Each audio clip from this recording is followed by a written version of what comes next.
మన పక్క దేశమైనటువంటి పాకిస్తాన్ గురించి ఇప్పుడు మాట్లాడదాం. అద్భుతమైన విషయం కాదు ఇది. అసలు వింటే మీరు నవ్వి చచ్చిపోతారేమో. మన దేశంలో జీఎస్టీ ఎక్కువ అని చాలా మంది ఫీల్ అవుతున్నాం కదా. కానీ మన పక్కనే ఉన్న పాకిస్తాన్లో సిచ్యువేషన్ చూస్తే వాము మనం చాలా బెస్ట్ ఏమో అనిపిస్తుంది. పన్నులతో బాధేస్తున్నారు, ఒక రేంజ్లో ఉంది. దేన్ని వదిలిపెట్టట్లా. చివరికి దున్నపోతు మీద కూడా ట్యాక్స్ వేస్తున్నారంట. మీరు నమ్ముతారా? నిజంగా ఇది జరిగింది. మీరు విన్నది నిజమే. ఈ మధ్యకాలంలో పాకిస్తాన్లో పంజాబ్ ప్రాంత అసెంబ్లీలో కొత్త బిల్లు తీసుకొచ్చారు. దీని ప్రకారం ఏంటి, ఎద్దులు, దున్నపోతులు, గుర్రాలు, పశువుల అమ్మకం మీద ట్యాక్స్ వేస్తున్నారు. పల్లెల్లో రైతులకి సపోర్టుగా ఉండే పసుపుల మీద ఇప్పుడు ప్రభుత్వం కన్నేసింది. ఇప్పుడు రైతులకు అది పెద్ద భారంగా ఉందట. సో ఇంకా దేని మీద పన్నులు ఉన్నాయని తెలుసుకోవాలనుకుంటున్నారు కదా, ఒకసారి అది కూడా చూద్దాము. గాలి మీద కూడా పన్ను, సోలార్ ట్యాక్స్.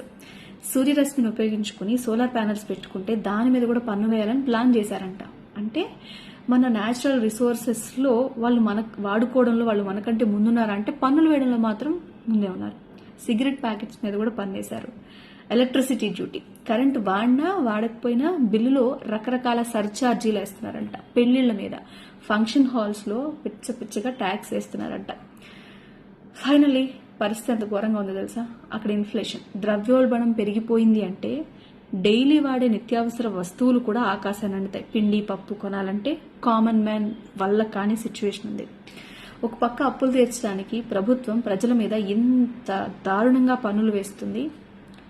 మన దేశంలో అభివృద్ధి కోసం పన్నులు కడితే అక్కడ బ్రతికుండడం కోసం వాళ్ళు పోరాడుతున్నారు. ఆర్థిక క్రమశిక్షణ లేకపోతే ఎలాంటి సంక్షోభంలో దేశం పడుతుంది అని చెప్పడానికి పాకిస్తాన్ ఒక ఎగ్జాంపుల్. మీరేమంటారు?